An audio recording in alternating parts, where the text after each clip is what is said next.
Hello friends, অনেসাসমিনি ব্লগে সবাইকে welcome. এর আগের ভিডিওতে তোমাদেরকে আমাদের বাড়ির বাগানের টমেটো গাছ দেখিয়েছিলাম, আর সেখানে প্রচুর টমেটো ধরেছিল এবং সুন্দর কচি কচি পাতা, তার সাথে ছিল টমেটো। এখনকার পরিস্থিতিটা দেখো আমাদের বাগানের। পাতাগুলো তো পুরো শুকিয়ে গেছে, কিছু কিছু পাতা রয়েছে, আর টমেটোগুলো গাছেই রয়েছে, কিন্তু মাটিতে পুরো লুটাপুটি খাচ্ছে।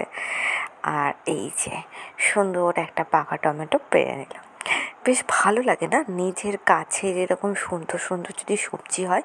কিন্তু ওই যে এর আগে বলেছিলাম, জিনিসটা যদি ওই মাচা করে যদি করতো, জিনিসটা দেখতে মানে যতটা সুন্দর লাগতো, দেখতে তো অবশ্যই সুন্দর লাগতো, আর জিনিসটা ভালোভাবে থাকতো।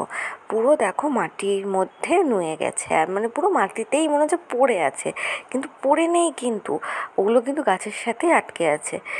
প্রচুর টমেটো পেকে গেছে, অর্ধেক তো পোকামাকড়ে খেয়েছে। আমরা বাড়ির জন্য কিছু তুলেছি। এবার গাছে থাকলে না জিনিস একটা সৌন্দর্যটা আলাদাই, তাই না? আর ঘরে রাখলে তার সৌন্দর্যটা আলাদা। ঠিক সেরকমই যতটুকু প্রয়োজন ঠিক ততটুকুর বেশি না তোলাই আমার মনে হয় ভালো। আর সমস্ত কাঁচা টমেটো পেকে গেছে, এই হাতে গোনা কয়েকটা রয়েছে কাঁচা। তো কেমন লাগলো এই এখন টমেটো গাছটার ইয়েটা তোমরা অবশ্যই কমেন্টে জানিও।